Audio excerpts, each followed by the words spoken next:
Well, my fellow info warriors and truth seekers, we've got a real treat for you tonight in studio here in Austin, Texas. Here in the bunker with us is Dave Mustaine, founder of Megadeth, one of the first members of Metallica, known as one of the greatest guitarists of all time. And he's a patriot who loves liberty and loves this country and loves God. And I tell you, I love Dave Mustaine. He just ended his big Gigantor tour, huge success. David, it's great to have you here with us. Thanks, Alex. Good to be here, finally. Wow. So you just ended the tour here in Austin.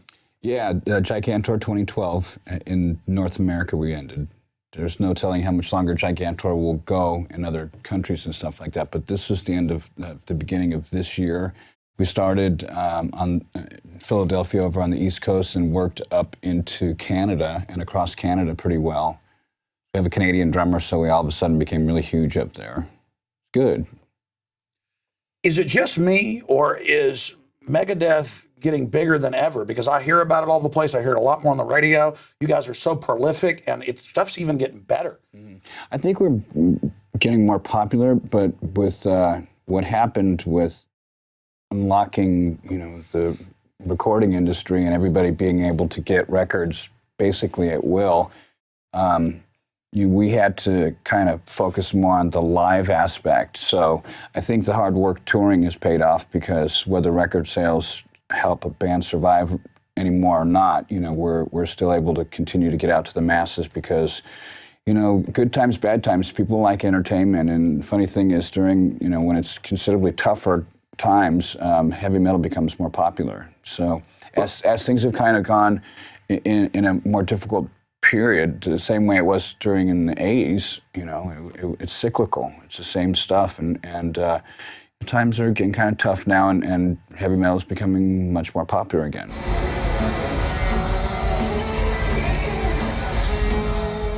Every record, it's kind of like a snapshot of your life, and you have to live life in between records to experience something, so that you're not just regurgitating the same stupid song and lyrics, 100 times, because people will eventually catch on to that.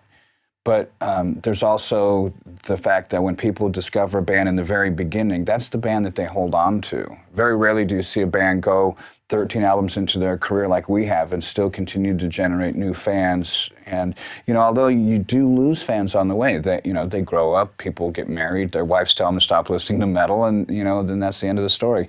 Or, people just, they just start playing it themselves and don't listen to it because they make their own music. When MySpace came out, there was, I think at one time I remember there was a study, there was 8 million MySpace pages with people that had their own music uploaded onto it.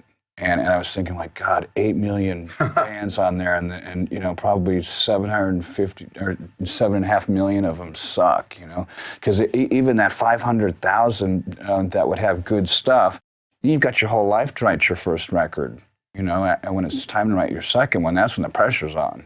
It wasn't like we just got a different engineer. We had a new producer working with me, so in the beginning, it was kind of like, all right, who is this guy, Johnny K, and what's he all about, and he did Stained, and, that was kind of like those guys, and Metal is Us guys. So when Johnny came, he was recommended by our bassist, David Ellison. I didn't know anything about him. And, it was kind of like, two dogs kind of sizing each other up. Although we didn't get into it at all, we became, fast friends. There was some time where I thought, is this going to work? Because, we had 8 weeks to make the record, and we had to do 13 songs. And one of the songs had to be done immediately for Guitar Hero. And for Konami. That was the Never Dead song. And Sudden Death had come out earlier that year. We started working on the song when David Ellison came back. We were in the process of doing it for the game. And it was going to be included in the record. So that was actually the first time that Ellison recorded with us again in 8 years. In fact, I was going to bring that a point back. It's great to see David back in the band. Yeah, he's a good dude. He's pretty funny. There's an irony about this guy. Like, he's studying to be a pastor, but he swears more than I do. And, you know, and he's in a 12-step program, but you know, he drinks coffee from morning till night, you know, and you know, good thing for me is we're friends. I've always cared about him, even during, you know, the period we went through where we were kind of estranged from each other, you know, because when you're in a band together, you guys become almost like, it's kind of like a weird marriage, so to speak, like a family kind of thing. You know, everybody always says that, but it usually it breaks up because, you know, families fracture. You can't always expect all four people to have the same viewpoint. And we didn't at a period of time, and me being the leader, I had to make some unpopular decisions. And of course, when things go wrong, you know, it's my fault. And when things go great, it's everybody's credit, you know. So I accepted that early in the game because I knew that was how things were going to be portrayed. And when we got back together again after, you know, all the lawsuit and stuff had happened, you know, Dave had, he was contrite about what, you know, had happened. His case against me got completely dismissed, and he actually got really hurt. The fans were really pissed at him for suing me. And I kept telling him, you know what, I love Dave. The sad thing is that, you know, the kids are getting hurt in this, you know. Funny thing is our kids are so resilient, they don't even think about it. They get together and they're just jumping on each other and, you know, acting like stupid kids so that, you know, it didn't even affect them. So I saw him at dinner one time and I said, you know, he said it was the dumbest thing he's ever done. And I said, I forgive you. And that was the beginning of the path back to him joining the band again. You know, we tried a couple times to talk, and God's timing just wasn't right, you know. And when the time was right, it was effortless. He came in, he started playing. I was looking through my hair, kind of like trying to clandestinely check him out and see if he was, you know, having trouble or if he wasn't into it or if he was enjoying himself or whatnot. And it was pretty cool because it you know, give or take, you know, some hair colors changing or some hair loss. You know, we were like the same two kids we met when we met in Los Angeles back in the 80s. I was about to say, it was great to see him back in the band because I'd always just seen him in photos and a couple of concerts where I'd seen him, you know, early on many years ago. And it was like, wow, I remember this guy too. This is even great. And he's such a nice guy. Dave, we haven't really gotten into politics yet in this interview, but you were telling me just basically about what happened with the whole Santorum thing. What went on there? Well, you know, it's no secret I've been writing songs about not being happy with the way that the peasants are treated in the valley, you know, and being one myself, you know, the lyrics in Peace Sells talks a lot about what my beliefs are. You know, I go to work when I have to, I go to court when I have to, I pay my bills, you know, I believe in God. You know, all the things like our founding fathers would have been proud of, you know what I mean? And I was doing an interview with this guy, innocently enough. He asked me what I thought about the candidates. I went through the Republican candidates and said what I thought of each one at the time because it was during that horrible, embarrassing smear campaign that they were all waging towards each other. And I mean, seemingly like that everybody was just fighting instead of, you know, saying, well, yeah, he may have done this, but I believe this and I'm going to fight against Obama. You know, if I told Ron Paul that last time he was on, I said, I get you guys all to fight with each other, but transcend, go after Obama. Yeah. That, you know. Yeah, and it's not even going after Obama. It's going after the ideals that sure. America was founded on, and that we, you know, we have a constitution. I saw a joke the other day. Someone said that I think Syria was writing a new constitution and that they could have ours because we don't use it anymore. You know, but to get back to the point, you know, I was just talking about politics like I did when I did Rock the Vote, you know, and the second person who picked up the story said I endorsed Rick Santorum. And, you know, I put out a press release after that said I never used the word endorsed. I said that I liked the guy because he jumped off the campaign trail to go be with his sick daughter. Now, that to me, whether you're a football player or an astronaut, if you put your family first, you get kudos in my book.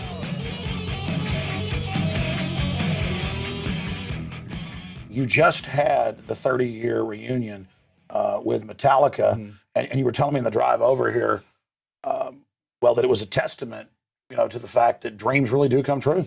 Well, I think the point that this whole thing is it's closure. You know, it's very cathartic what took place. When we started off, there was 3 guys that We didn't know what we were going to do. We just loved playing together. We loved fast and heavy music. And, if you would have told us we would have changed the world and that every guitar playing kid from here to Timbuktu would be playing my style guitar playing, I would have said you're out of your mind, But that's how it started. We were a three-piece. James sang, I played guitar, Lars drummed, and we had a bass player at the time that we changed for Cliff Burton, who we really wanted. And, there was a lot of personality in the band, and we went our separate ways for quite a long time. There was the way that the public perceived us, the way that the press perceived us, and how we really are, because we're friends. When we got back to each other, to playing with each other, it's kind of like, we have this relationship that the public sees and that the press has and that we have, and it's like the Jacari window, which is, 4 different perspectives: how I see me, how you see me, how I think you see me, how you really see me thing, right? That's one of those weird perception things they teach you in psychology. And, we have kind of a 3-dimensional way that our relationship is. And our private relationship, we've been friends ever since the day we met. It's kind of like you see 2 people get together and they debate and they're vicious. And then after it's done, they shake hands like hockey players, they'll have a beer after they knock each other's teeth out, So we've always had that friendship, but the press has used what each one of us would say in jest about each other as real, fiery ammo on each other, and just kind of kept it going, and the public bought into it. And I think the way that, you can ask, is it real, is it over, is, the Big Four stuff we did, and the 30th anniversary, which is totally different. When we did the Big Four stuff, we played Metallica, Megadeth, Slayer, and Anthrax on the same bill, several countries around the world. And when we did the 30th anniversary, it was just me and James and Lars on stage again. Sure, there were other musicians there and stuff like that, but for me, for my heart, when I got fired that day, there was so much I wanted to still do with those guys. And, if I would have got a warning, it would have been different. I would have said, oh, well, sure, man, I want to be in a band. I love this band. It's my band, too. And if my drinking's causing a problem, I'll be comfortable doing something else, But it didn't really happen that way. And I think it was necessary because, you have 2 great bands now. I was about to say, it's fate. We wouldn't have had Megadeth, and we wouldn't have got to see you really charge out. I mean, you never want to toot your horn and say that you really were there to help crystallize Metallica. Well, it was the 3 of us, yeah. I can't take any credit for James's songwriting ability or his guitar playing ability. He is a poet. He blew my mind when he picked up the guitar the first time, because he used to just sing, and I did all the guitar playing, and in fact, I talked between every song too. And when he picked up the guitar the first time, I remember watching him, and I was like, oh my God, this guy's really, really good. And in fact, it almost intimidated me. I was a gunslinger at the time, so I wasn't really that flappable. But I watched him, I was just like, wow, this guy's really good, And so that's part of the reason I had such a difficult time letting go and just thinking, it's just another band. Just like most people that are in bands, they look at a band as being, kind of like having a, game of cards or something like that. But it was tribal, it was communal, it was like really important to all of us. I remember when we first went up to San Francisco, we were doing blood packs with the guys in Exodus and cutting our hands and doing stuff like that. Wow. Yeah, it was crazy times. The Satanic Bible was everywhere, and we were doing all kinds of stuff. Well, I'm not going to say they were, because I don't know what they were doing, but I know what I was doing while I was part of the band, because there was just an energy that was around it where you just felt like you were bulletproof. After you left, but continuing, the writing is amazing, like Justice for All and just all the themes. What can you tell us about James, where that type of stuff comes from, his background? I mean, you've got to be pretty in tune and smart to write stuff like that. Yeah, I don't know. I know that James and I have a lot in common with our parents and some of the hardships we had growing up, being kind of awkward and not socially the center of attention and stuff like that. So I think a lot of it could be inspired by the same emotions that I did, kind of like, stuff that I believed I wanted to share with people, or other things that I thought, you're missing the point here.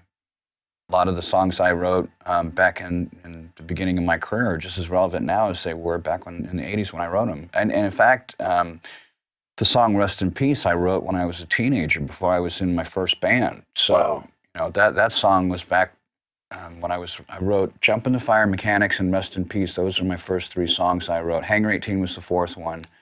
And I never showed those guys Rest in Peace. I did show it to this band called Child Saint, which was this bar band from Orange County somewhere. And KNAC was popular at the time. And me and David Ellison are driving down the road. And Dave's nickname is Junior because there's 2 of us, and I'm the older one. So we're listening to KNAC, and all of a sudden I hear my music, and I'm frozen solid in anger. Oh yeah. You know what? You could have hit me. It's with that a feeling bug. of yeah. I was so mad. My butt grew together. I was going to kill these guys. And at the end of the song, the DJ goes, and that was Child Saint by Child Saint. And I went like, oh my God, they stole my song title for a name for their band too. So, because Rest in Peace was actually called Child Saint when I first wrote it. And I remember, when you first start, you never think that crap's going to happen to you. The drummer from the Circle Jerks, when he found out we were called Megadeth, Megadeth, he went out and copywrote the name Megadeth with the proper spelling and charged us $10,000 to get our name back.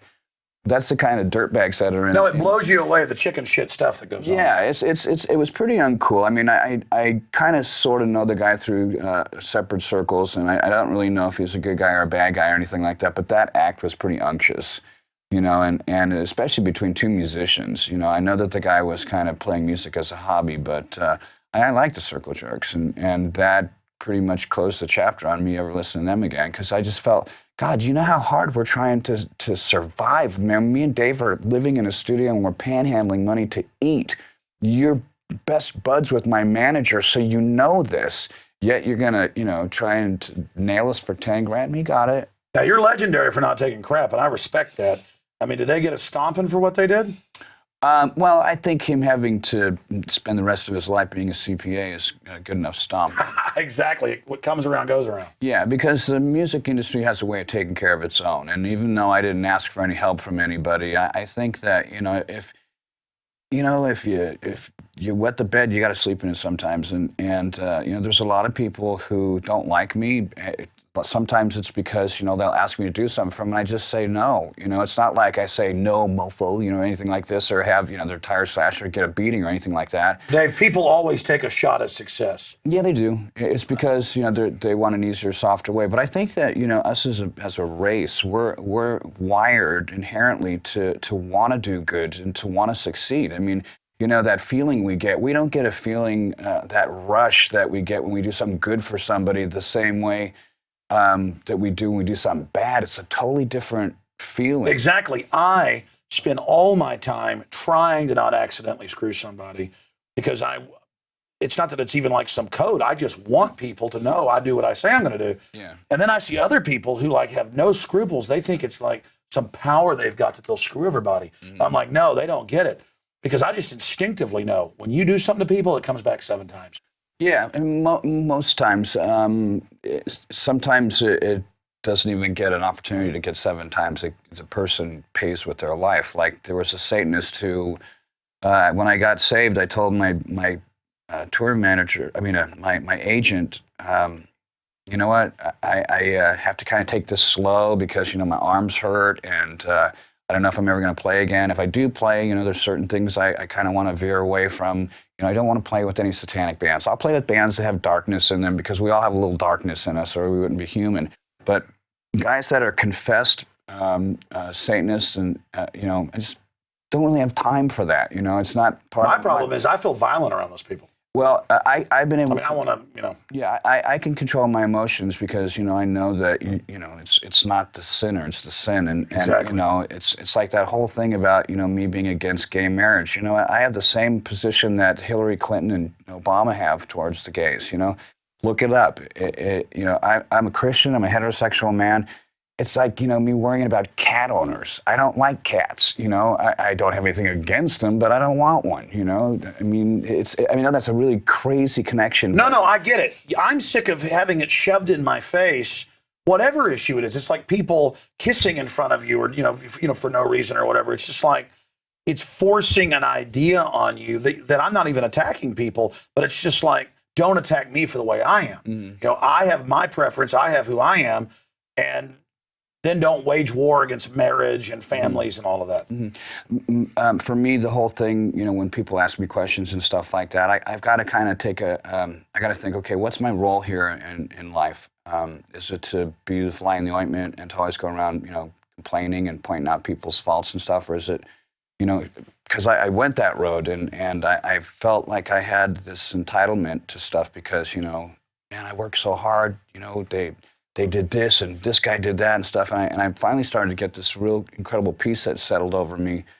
And it just changed things. Changed a lot of stuff with touring. It changed a lot of stuff with working together. Like the thing with Metallica and Ellefson both came from, you know, it was motivated based around us getting together and having this reconciliation, and the friendship was rekindled. And look at all the great that's come out of it. I mean, so many kids saw a lesson in forgiveness between me and Ellefson. So many people saw a lesson in reconciliation between me and Metallica. You know, this has been, you know, besides what's going on in our government, which, you know, as much as they want to act like entertainers, they should take a note maybe from, you know, how entertainers get along. You know, not act like them, but see how they work together.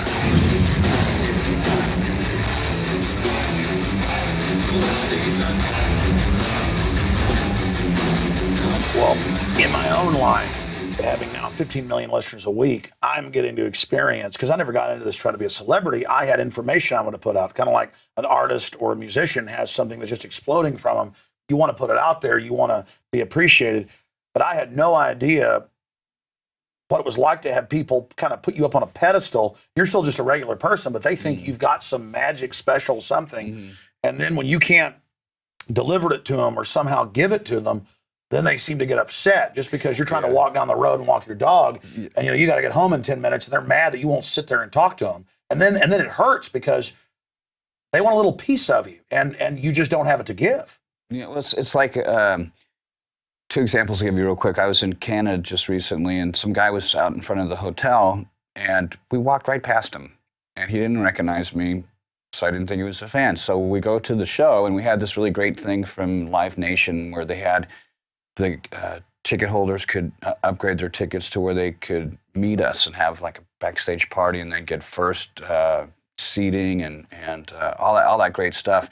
And this guy comes up, you know, the four of us just standing there, and all these fans are coming in. They stand in the middle, and they take a picture, and they move on, or two people, and blah, blah, blah, and all this stuff. And everybody's laughing because they're all listening to how we're interacting with these guys. And then all of a sudden, this guy walks up, and I go put my hand out. I don't recognize him from Adam because, you know, he was just a guy on the street. And then he goes, "You snubbed me at the hotel." He wouldn't shake my hand. I said, "Okay, well, fuck you then." And I walked out of the picture, and everyone's like, "What's going on?" And the security guy comes up to me, and he goes, "Don't worry, I haven't liked that guy since he got here. As soon as the show starts, I'm throwing him out." And I said, "Well, don't do that." But, you know, and see, for me before, the guy that I used to be when I felt like the world owed me something, I would have said, yeah, as soon as the doors are open, kick him out, beat him up on the way out, you know. But, you know. No, it's sad that obviously he was looking, that's what a stalker does. They look for some personal way. I've learned they want you to slight them so that then they can attack you. It's really weird learning all the psychology. And of course, then you go and meet whole families with their kids with these beautiful awake eyes, and that's what makes it so good. But then there's the people who love you, but they hate the fact that they like you. So it's like some kind of weird little relationship they want. You are so nice, Dave. You were going to come out and see me in Austin a few months ago, you and your wife, who's awesome, Pam, and you called me and said, listen, I know we said we were coming out there, you know, to talk to you about, you know, world events and stuff, but I hope it's okay to tell the story. But you're like, is it okay? I hope so. No, but you're like, listen, I apologize. I can't come out. You know, I'm not feeling too well right now. And I said, Dave, don't worry about it, man. Whatever. That's great. I'm just honored that you want to, you know, come out and, you know, hang out and stuff. We've, you know, known each other, talked on the phone a lot over the years, met a few times. Then all of a sudden I hear like, Dr. Wapner, and ambulances and stuff. And I'm like, where are you? You go, well, I'm in the hospital. Now I learn you couldn't even walk. And here you are, because most even famous people, even if they're great people, they know they're important, they're busy, they learn to not care about other folks. Here you are calling me up, you know, to tell me, hey, I can't come out there, you know, next week.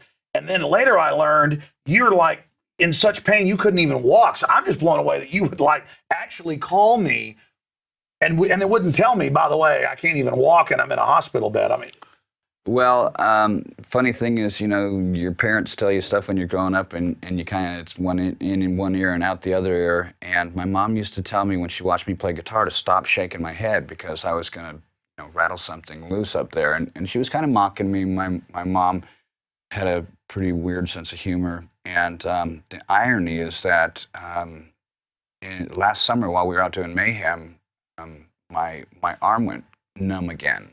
And I had to finish the Mayhem tour with only 2 fingers working. Wow. And our songs require more than 2 fingers, So I had to think in my mind as we were playing, oh my God, how do I jump from here to here and do the solos with 2 fingers and stuff? And so the time came where I finally needed to have the surgery because I have arthritis problems, stenosis, degenerative disc disease. And when they looked inside the x-rays, they said, well, you need 2 surgeries right now. You need a fusion and you need framinectomy, which is they go in on each side of the vertebra and they drill around your nerves. And if they go like, you've lost that nerve. And fortunately for me, the first doctor who saw us was a really close friend of ours, took us to the hospital room. My son walked in and I was on the floor just sobbing in pain because it was unlike anything I've ever felt. And I've had kidney stones and, stuff like that. But while you're in this pain, you're calling me up saying, I'm sorry, I can't come to town. Well, actually, when I called you, it was a little bit after the surgery. So while I was still uncomfortable and going through the rehabilitation and stuff,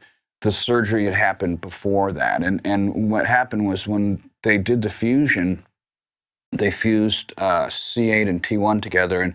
And the reason I chose this doctor was he had just done Peyton Manning, who was one of my favorite football players. He's good. Yeah, so I knew that if he wasn't good, I would know if Peyton started having problems, and I was watching him and I went, this is the guy, And so we went in there, and as he was getting ready to close the surgery up, he found a bone fragment in my spinal cord that had broken off. They use that dye. You were telling me about that. Yeah, they put some dye in there when they're done with the surgery, and if it's still living tissue, it absorbs the dye, and if it's dead tissue, like cartilage or bone, it will become bright blue because of the ink. So he's cleaning it out, and all of a sudden he finds this bone fragment the size of a pencil eraser, which, isn't really big, if you're comparing certain things to it, but imagine, like a thorn in a lion's paw, what that would be like having an eraser-sized bone fragment in your spinal column, pressing against your nerves. Yeah, for those that don't know, there's that big pink nerve right down the middle that's ecstasy of pain, and this was jammed in there. It was painful. It had finally come loose, and the guy found it, and I don't have any pain anymore. The guy was great. Robert Watkins in Marina Del Rey. You before the surgery, you were telling me you literally couldn't walk, but you got challenged to go to the New York Metallica deal, and you did it, and you likened it to a woman whose kid's under the car picking it up. Yeah, definitely. It was that Herculean strength kind of thing. I was looking at the repercussions for not being able to do the show because, my God, I'm going to have surgery. It's before the concert. The concert's in 2 days. How am I going to have neck surgery, have back surgery, and go to play Yankee Stadium the next day? It's not going to happen.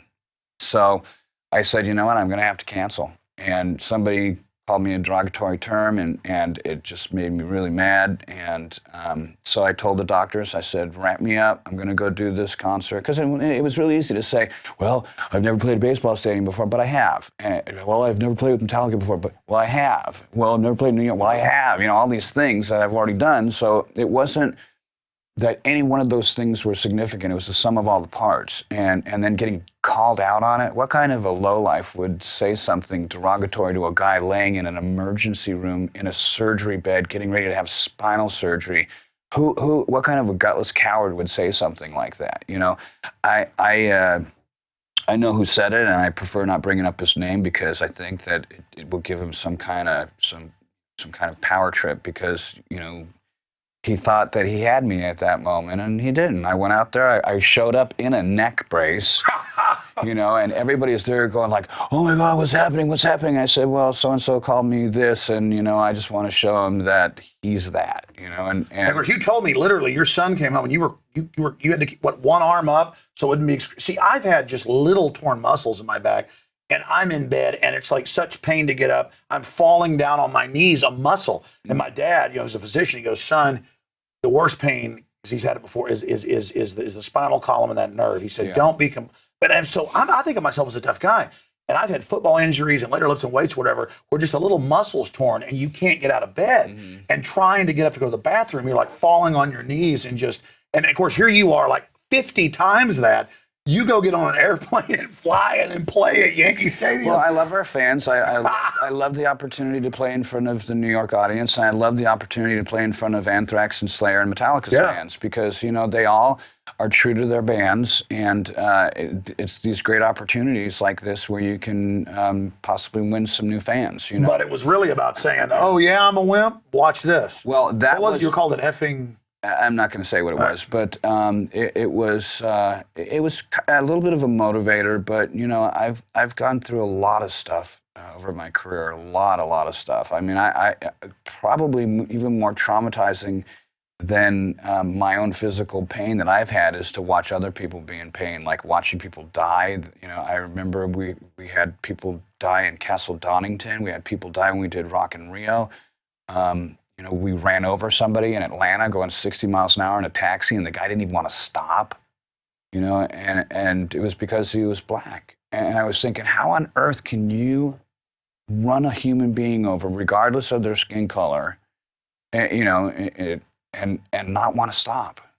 And that to me, I went into shock that night. I remember we went into some club called Confetti's or some dive or something like that after that, and I was just kind of walking around the pool tables and just didn't really know where we were, what we were doing. I heard all the cabbies were talking about, yeah, you better send a meat wagon. I hit that sucker right square clean in the head. And I'm thinking, I'm in a time warp. You never believe that you'll actually be part of something like that. And then when it happens, it changes you. In my experience, that's what real evil is. It's not even conscious of how callous and uncaring it is. And they don't realize, wow, if I'm this callous, nobody's going to care about me or my family. Well, when you're driving down the road and you hit like a rabbit or something, you get that kind of like, oh man, I just killed an animal. I mean, imagine the energy field that you would feel if you hit and killed a human being, whether it was intentional or not, you're a passenger or a driver or whatever. The difference was so different for us, because the whole thing was a joke. The driver was trying to guess what the band's name was, and he couldn't guess it. Well, anyways, it's a long story. No, it's an important story because I was telling you how I've run over 2 beautiful jackrabbits that just run out in front of my car out in the country where I live. And you said, hey, that feeling you get, it's almost like, it's not just the adrenaline, you just hit one. You kind of feel like there's little... Well, it's like the thing I was telling you about with the Cult, the band The Cult. First CD player I ever got, the first CD I ever listened to was The Cult, It's Electric, which is a great record. I love The Cult. Yeah, it's a great band. My wife gets sick of it on road trips. Yeah. It's good driving music for whatever reason. Yeah, for me, it left an indelible mark because, when you hear something in a different format like that for the first time, it's like, whoa, it's an airplane, this kind of thing. And I remember they had this huge controversy because they had taken a picture of a Native American youth, and the Native Americans supposedly, as far as I know, believe that if you take their picture, you're capturing a piece of their soul. And for me, I love our fans, but ever since cell phones became cameras, it's become more intrusive with taking pictures, and I don't mind talking with them or, visiting with them or anything.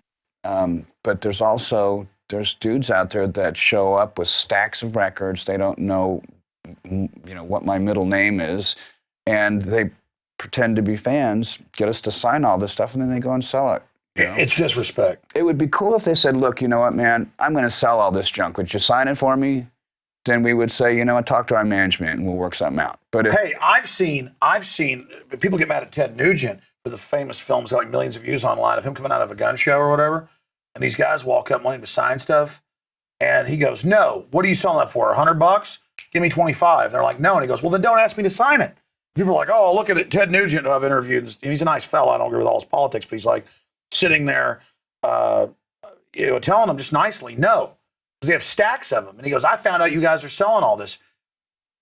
I have a story with Charlie Sheen. I'm walking out of this restaurant with him, nice fellow, wait to, politics and things, had some trouble, but he stops and signs one record, some other thing, and then he signs a photo, and it's not even his record. And then he signs some poster of his TV show, and there's like 8 of these guys lined up. And he signs one, and the guy goes, more, sign more. And he goes, no. And then they get mad and start chasing him to our car, getting on our face. And it's like he is sitting there signing and signing and signing and signing. And then they're mad when he won't sign more. Yeah, there are some people who have got between the musicians and the fans. It's not hard to do because, they know a couple key songs. They know your name and they act excited. But you can tell, I play a flying V, and guys come up and ask me to sign a Stratocaster pickguard. Well, that's kind of notorious in America, as far as I know, unless you're just visiting this planet. If you got a pickguard, which is that little plastic cover on the front of your guitar, and it's for a Stratocaster, I don't play a Strat. I play a V guitar, and it doesn't have that pickguard on it, first off. And second off, when they've got dozens and dozens of the same picture, amongst they usually show up in groups of 3 too. Well, the Sheen thing, it was like 8. Like I said, it was some record from the 80s from a movie. It was like the sound, the soundtrack. Yeah. And then it was like one guy and then another guy. I mean, that's why I couldn't live in Los Angeles, because I'm nobody but a media person. But it's just all that paparazzi took being hunted. People move there to get that because they want to be an actor or they want to be a musician. We moved away from Los Angeles to Arizona and moved out back to California after the lawsuit with me and Dave, which was, like I said, a great happy ending with that. And we're looking at what's going on right now with the economy and with just the way that the world is right now. And my parents had lived in Canada for a little bit of some time, and I had some Finnish ancestry, and we've been honestly weighing our options about, what are we going to do? Because if things, if America turns into what it appears from all intents and purposes it's going to turn into, I won't have a job, I won't have a house, I won't have any savings, and it's not my chicken, it's our chicken. You know what I mean? But I wanted to tell you this other thing, too, when you said Charlie Sheen, he's going to be in Brazil when we go down and do our festival. He's going to be on the night, or 2 nights before us.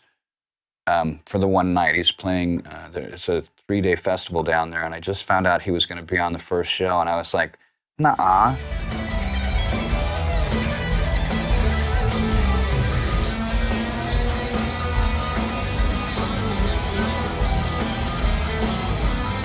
Why are you so incredibly popular in Latin America, but also in Romance languages, Spain, Italy, just everywhere? I think it's because of the classical approach towards the music.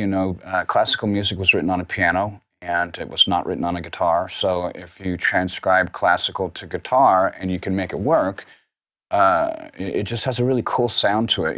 The fans down there, there's certain songs that they really, really like. When we first went down to South America, it was I think it was 1992, we did Rock in Rio in front of 140,000 people, and 2 people died there, which is something I was telling you earlier, which was really sad because when stuff like that happens, it really changes your headspace when you're getting ready to go on stage. I don't know if you've ever done any kind of an activity where it's been interrupted and you hear like, oh, well, 2 people just died here at the game, or 2 people just died here at the race, or something like that.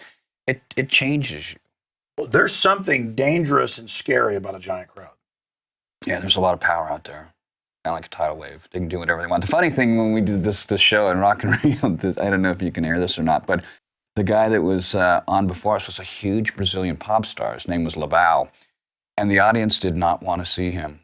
They just did not want to see him. So they were calling him female genital parts in Portuguese really loud, and they were peeing in bottles and throwing it at him on the stage. Now, I don't think that they thought 2 hours ahead that Megadeth would be standing in puddles of steaming piss on that hot stage in the Brazilian sun or not. We're airing this.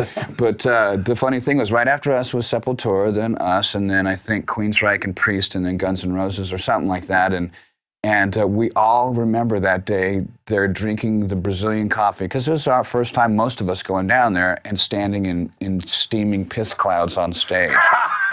So it added its own almost own smoke effect. And that's where the two people died. So it was like, man, we have gone to some other completely like the dark side of the moon kind of thing. I mean, I love going down to Brazil. I love all of the foreign countries that make an effort, to learn English, to be able to understand our lyrics instead of just kind of, singing along.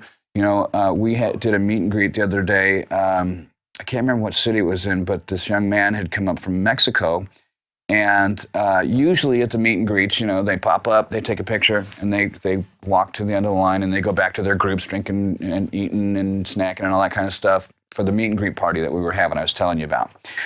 So this guy stops, and he pulls out this letter, and everyone's trying to pull him away from us. And I thought, bless his heart, don't you move him. I'll get so mad if you take this kid away from us right now. He's gone to all the trouble to transcribe his native tongue into English so he can tell us how privileged he is to be here and how nervous he is to try and talk with us. But, how much we've helped him in his life, because, sometimes you just need that one person to kind of just make that 1 degree adjustment, and you'll go right back to home. If not, you travel too far off course, that 1 degree, you could end up who knows where. So when he came and said that stuff, and people were trying to pull him away after it was over, so I was like, man, don't do that. The fans that come from foreign countries to come and see us, it ain't cheap, especially nowadays. Oh, yeah. Gas, $12 a gallon over in France, and we have a French couple that come all the way over to see us because they're, diehard fans. They flew to Phoenix to see us. I saw them there, and I was thinking, man, I don't know, maybe your husband's a doctor or something, but you know what? You spend a lot of money coming to see this band, and we're going to make sure that you feel, our gratitude for that. You can't buy a relationship with a band, but I think a band that has musicians in it that are in touch with reality, understand the effort that fans make and how expensive it is to buy the T-shirt, to pay for parking, to get a couple of drinks, to buy a bag of popcorn. Dave, that's the thing about you is I'm not just saying this. I've gotten to know a lot of famous musicians. I've gotten to know a lot of Hollywood folks, not like you have, but even if they're good people, they still get a sense of entitlement. You are so down to earth, and that is, I think that's what makes you so human. That's valuable. Well, and again, you got to think where I grew up. I grew up in the gutter, so all this wealth and stuff like that. It's important for me to be able to provide for my family, but I love macaroni and cheese. I'm a simple guy. If I'm starving, what McDonald's will do. But I know that's.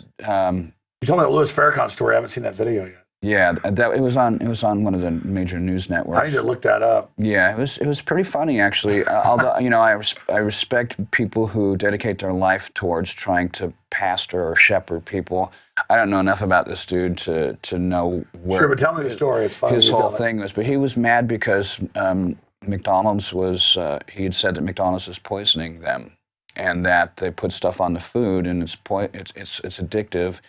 And, a lot of us are aware of that. We've known that for years and years and years. It's great to see, people of all races and all walks in America be able to, discover the facts that are going to help them to live healthier or more prosperous lives, I'm a born-again Christian, but, I don't push that on anybody. Sure. I had to tell the guy in Seattle, I'm a Christian. Stop asking me these questions, dude. I don't, gay stuff is not part of my life. No, they make it the issue like you're attacking them. That, you're not even bringing the issue up. But no, do the Farrakhan imitation. It was really good. Well, I don't. It was good at dinner. I don't know how to do a Farrakhan impression, but I just remember he was growling. He was very angry, and he said, I feel bad even saying this. You said they were laughing at him, though. They started laughing, and he said something like, GD, stop laughing. I ain't kidding. They're trying to kill you. And I remember Louis Farrakhan and Malcolm X and stuff from when I was growing up, and that they were just smartly dressed men of color, and they had their own beliefs, and they tried to encourage betterment for what they thought. Because we all have our ideologies that we believe. They're trying. Yeah, and trying is what it's all about. Yeah, and God will bring you the rest of the way. I know that he's had a lot of changes in his heart lately, from what I've heard. Yeah, yes. And it was just neat to see, just somebody, The way you told a dinner was hilarious, and I haven't looked it up yet, but I believe the story happened because we'll probably play a clip here on the show. Just play it. It's a lot better than my impression. Have you been to McDonald's lately? I'm not laughing, damn it, I'm not laughing. And damn it, don't you laugh. Because they're killing you with your taste buds. You don't understand Satan, but you'll hate me for exposing them today. There's a slime in the burger. It's got silicone. They've practiced how to deceive your taste buds. He's like going, hey, listen, they're putting stuff in this to make it addicting. And they laugh at him. He's like, the Happy Meals. And he goes like, listen, GD, I'm not joking. They're killing you.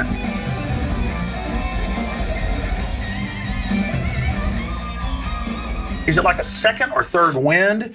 I mean, I'm really seeing some electricity. And again, I like the stuff you've done the last 10 years. It's just that it seems like you're on fire, Dave.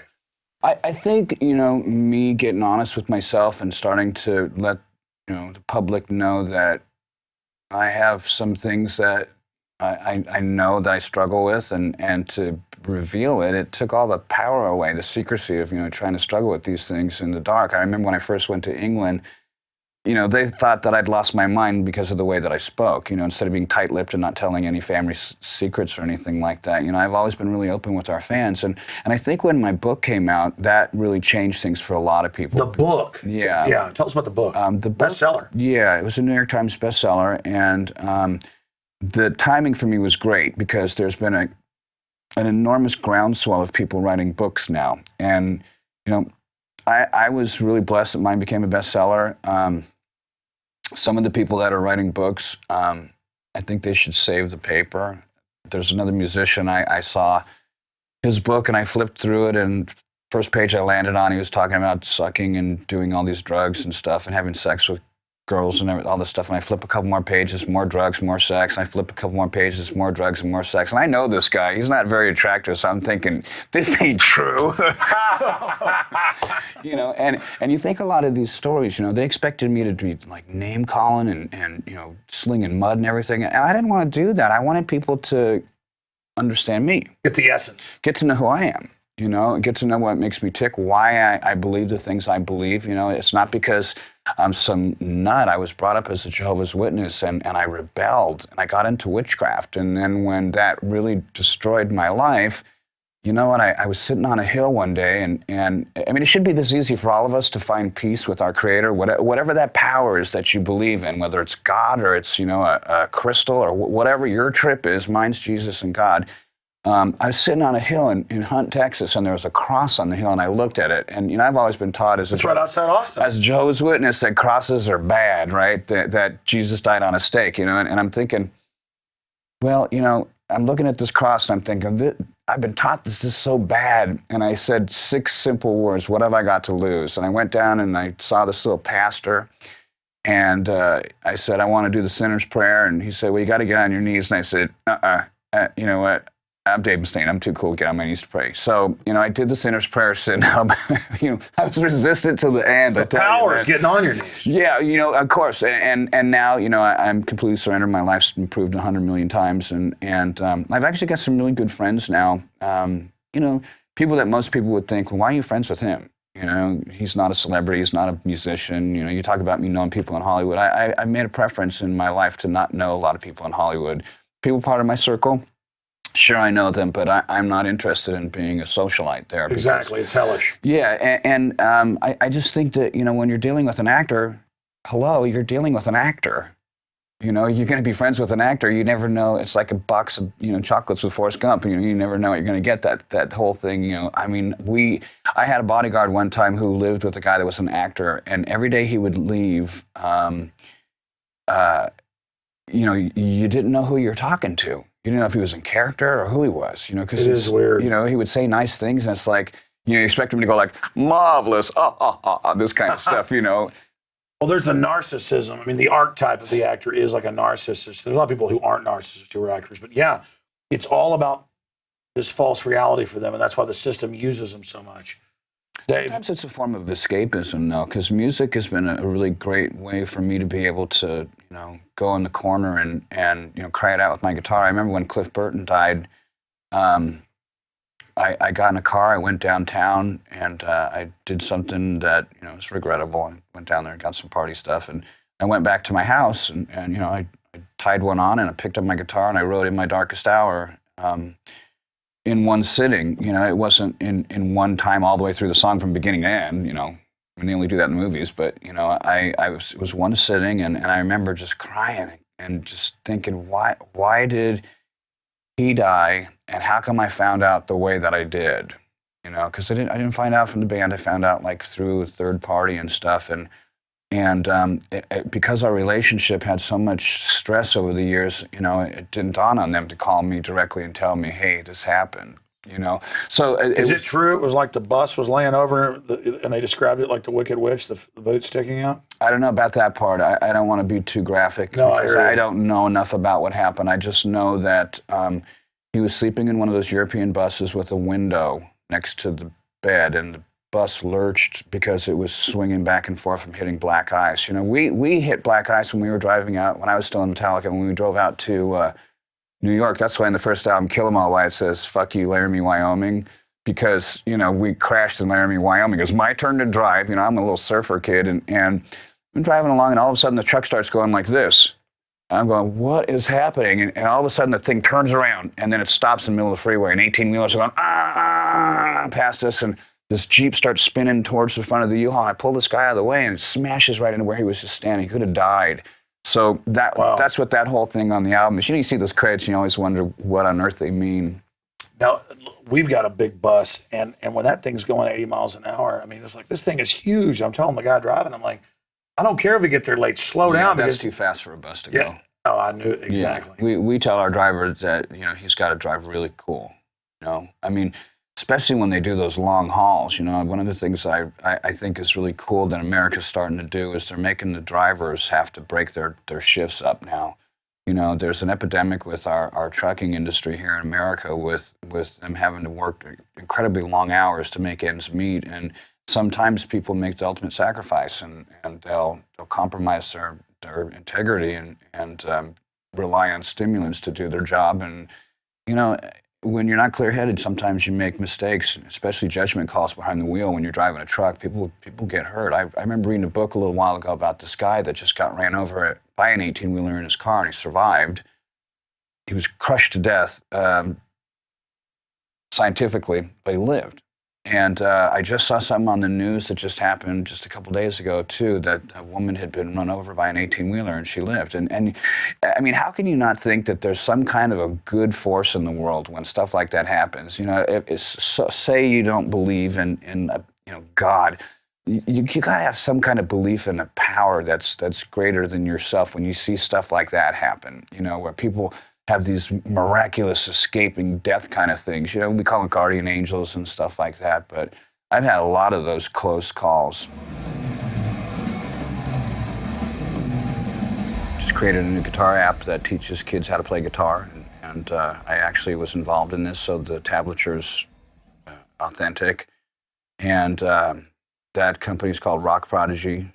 And by the way, I saw the reviews in Wired and stuff, and they're not hyping it. They say it's like the best. 5-star. Yeah, they say exactly. They say this is like revolutionary. Yeah, and I'm going back home when we leave. I'm visiting with you to do some more songs on it because it is such a revolutionary program. And finally, now kids that learn tablature. I remember one time I watched this guy. Well, I didn't watch him. I read some tablature. I have to count the notes and stuff because I'm self-taught. But this guy named Wolf Marshall, who is a famous tablature guy, had done one of our songs, and the very beginning of Holy Wars,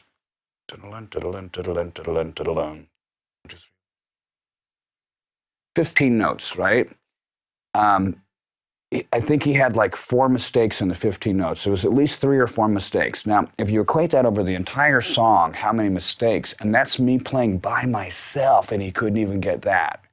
So I thought, this guy's done great for guitar players, but you know what? There is a ceiling with all people's ability, and since I believe mine's a gift from God, you know what? I sometimes don't even know what I'm doing.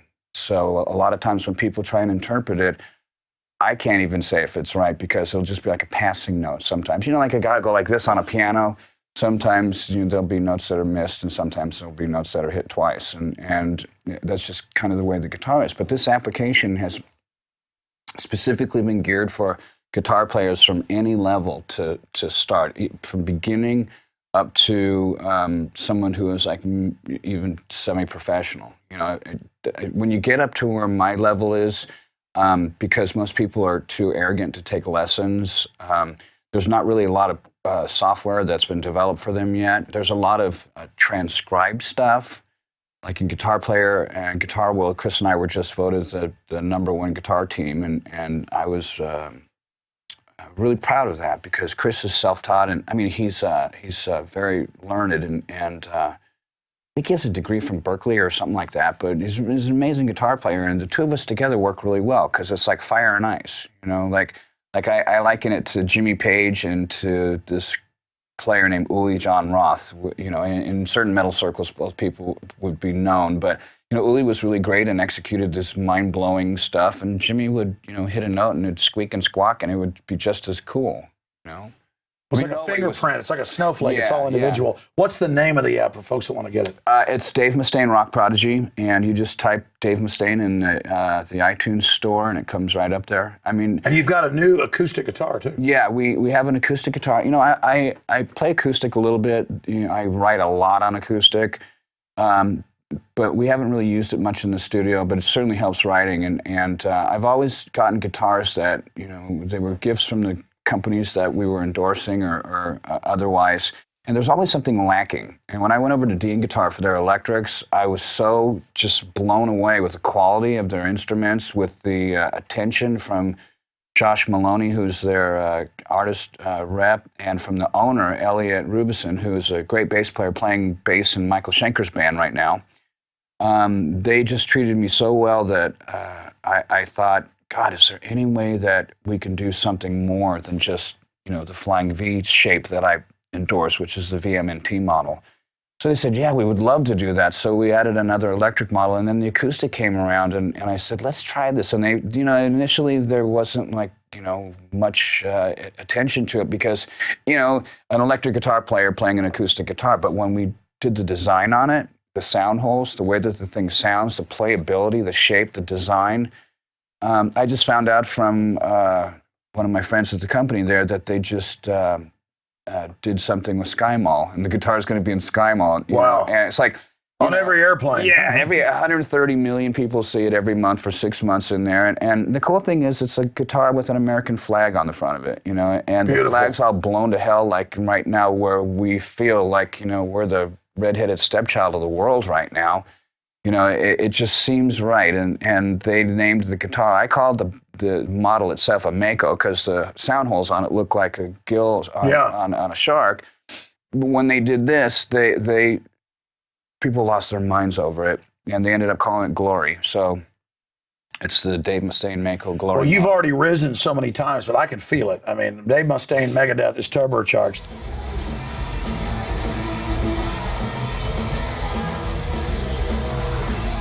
You were telling me a story, and you were saying, you know, I see the new up-and-coming musicians coming in that are opening for us, and then I see some of the older ones, and it's kind of like the prodigal son. You're there explaining to them, this is kind of like, you know, the stages of life. This is the lesson from life. What did you mean by that? I mean, describe how people come into music, how they leave music. Well, it's hard to explain to some musicians sometimes when they come in, because when they come into the music business, they've got their whole lives to write their first record. But when I say that, I mean that you've got 4 or 5 people, sometimes 3 in a band that have their whole life to write their first record, and you have a conglomeration of maybe anywhere from 10 to 40 or 50 songs that they can weed through. But after that process of elimination, you realize a lot of it is just kind of like, you know, getting rid of the gristle and the fat and stuff like that. And you get down to the real meat of all the songs, you kind of don't have a lot left. And then when it's time to do your second record, the pressure's on. Our second record was Peace Sells, But Who's Buying? And that was, for us, way more successful than Killing was. And as we've grown along, we've learned a lot of things on the way. And some people you can talk to and they'll listen to you, and others they're like, you know what, thanks for the information. I don't need any more anything from you. You know, and sometimes I look at them and I think, well, you know, you're going to be in one of those guys that gets in a band and, you know, it doesn't mean absolutely nothing. You know, when I got in a band, it was to be in a band for life. You know, I never intended on having to part ways with Metallica, and it happened. You know, and I don't intend on parting ways with Megadeth, but you know what? At some point, I'm going to hang up my guitar. You know, it's just with the stress on my shoulder and with the touring that we do, the demands around the world, I can't keep up with it. You know, it's a great problem to have. You know, I think God's really blessed me in an amazing way. All the bad stuff that I've done over my life, that, you know, just by saying something as significantly and symbolically simple as just saying, hey, you know what, I'm not God, you are, and I'm going to listen for a little while and see what happens. And, you know, the road got smooth and my career's turned around. I got my best friend back playing bass with me. My kids like me. You know, traffic's gotten better.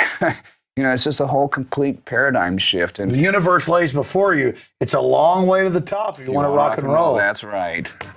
That's right. Everybody thinks that people that are successful, even if you have talent, they think, oh, it's just given to you. Even if you've got Zeus lightning bolts, it still is a lot of work. Yeah, you can be a great player. That doesn't mean you're going to be in a great band. You know, the alleyways are littered with Olympians, and you know, think that there are so many other guitar players that are better than I am, so many singers that are better than I am. You know, well, there are folks better than you at like speed metal, because I've talked to famous guitarists and they say, "Wow, Dave Mustaine's amazing." Yeah, there are plenty. I believe my guitar partner is a better guitarist than I am. I mean, I'm a good songwriter because I write from my heart, and you know, having all those hard knocks and, you know, the stuff I was telling you about, the hand-me-down clothes and stuff, you know, that whole thing really... Okay, there you go. You got to tell that story. It gives you character, you know, and, you know, just growing up and wanting to fit in, you know, when you finally get that shot, it becomes inebriating, you know, and when I finally knew I was going to become something as a musician, I felt like, you know what, I'm not going to be this latchkey kid anymore. I'm not going to be wearing, you know, hand-me-down clothes. I'm not going to be, you know, getting food stamps and having to get lunch tickets at school and all that stuff that, you know, you look at a kid like that in school today and you think like, oh, he's a low-income punk. He's a brat. He's never going to amount to anything, you know, and I was that. You know, but in a way, that's good. I know, like, you know, these wealthy kids, Nouveau Riche, whatever, they're even more wrecked because they expect everything. I mean, some of the most valuable things in my life, I grew up, you know, middle class. My parents were so country, they didn't even think I needed the cool clothes. It's like you get your clothes once a year, that's it. So what? We'll sew the holes up in them. Yeah. That's what you get. It wasn't even like they didn't even know what trendy was. Yeah. But I remember kids making fun of me for my clothes. But what I really remember was kids that had flunked 3 grades ganging up and stomping on me. And at the time, it was horrible. But I went home. My dad wasn't a tough guy, but he said, "Well, you just better kick their ass." And it's like, not that I'm a tough guy, but it's like the fact that I learned to stand up for myself and got beat up and had my leg broken and all this other stuff, that like is really valuable now, because now I'm not scared. Yeah, you know, I've always respected people who are my friends that, you know, are willing to say, hey, you know what you're doing isn't right, because, you know, it could end up in me getting hurting them, jeopardizing my family, safety of others, my career. You know, there's been some dumb stuff I've done, jumping out of a perfectly good operating airplane. That's not, you know, people just don't think, hey, I'm going to grab a backpack and jump out of an airplane. But that's what I did over and over and over when I was skydiving, you know, and the thought of that now that I'm a little bit older, I was thinking, oh my God, because Justice, our son, had said that he wanted to skydive, and I was thinking, oh God, how do I tell him not to do this? You know, because I was crazy at the time. I wasn't even supposed to skydive. I'd done an interview, and again, English into a foreign language translated back into English. I told some lady that I wanted to skydive, and she said that I did. And I was so gullible at the time and so conscientious of all the people that were always, you know, going after me. I thought, well, I gotta do it so that I don't look like a liar, you know. And it's sad when you're in that place where people have that kind of control over you, you know. Fortunately for me, I got healed from all that, but it was fun the first time I skydived. Well, Dave, I don't want to wear you out here. You've done an incredible job on this interview after this long tour, and it's just amazing. You wanted to tell the Bill Clinton story, so let's close with that. Oh, well, I had gone to to the White House because I'd done that work with the Rock the Vote thing, and I had gotten asked by some people out in Los Angeles to get involved with that. Unfortunately, can't remember their name. I do remember Dave Sorelnik from MTV was helping me as I did all the coverage, and got into the Democratic National Convention and covered a lot of stuff and talked with a lot of people, and that kind of solidified my kind of curiosity that as a political writer, as a songwriter, that I can do something that matters. So when we did the Rock the Vote thing, there was also the motor voter bill that got passed in California. It may be in other states around the nation right now, I don't know, but it made it simple for people who had a driver's license to be able to register to vote. Voting is a huge part of the democratic process. I mean, you watch them vote on cooking shows, stuff like that, So I thought it was important to get involved with that. Dwight Yoakam was in on that. A lot of other really cool people were in on that. And when it got passed, we all got invited up to the White House, and we went up there with the dudes from Living Colour and stuff, and I kept thinking about Willie Nelson Smoking Dope on the top of the White House, and I wonder if they still do that, that kind of stuff. And I had my little coin at the time, because I was in a 12-step program at the time, and I walked up to President Clinton, and I said, "Hello, Mr. Clinton." I said, "This is my coin here," and he took it from me and he stuck it in his pocket. And I said, no, that's not for you. I just wanted you to hold it and give me some mojo, And so he goes, "Oh, I'm sorry," and he handed it back to me. And that was my my moment with the president. I thought it was pretty cool. I think that it's something that everybody should aspire to do, to make a contribution to this great nation for the good of everybody. And if you don't know the difference between what's right and what's wrong, just open your mind up. There are great outlets like you here. Some people may not agree with everything that you say. That's what makes us individuals. But there are a lot of people who are people like you that believe in country and God and family and stuff like that. I know you as my friend. You just got to kind of look for the good in stuff. It's right there, hidden right in front of your face. The answers to everything that's going on with us, our health, our economy, our government, our foreign policy. If you want to get involved, just get involved. That's what I did. I didn't know anything about the Rock the Vote movement or about the motor voter bill, but I got involved. And now, I mean, although it's not a big deal, most people equate the Department of Motor Vehicles in California is like, just a sweatshop for people to go in there and sit it out when they get called to do their license.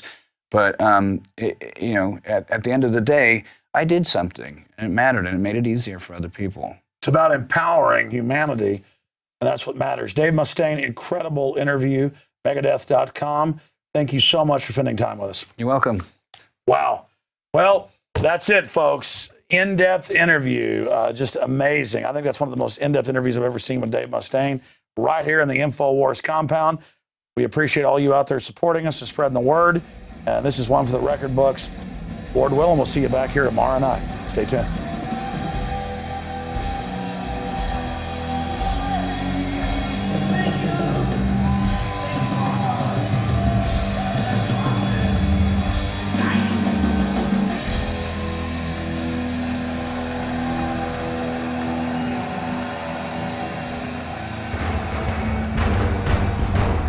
Ask yourselves, what are you doing in this time of great challenge? What are you doing to unlock minds?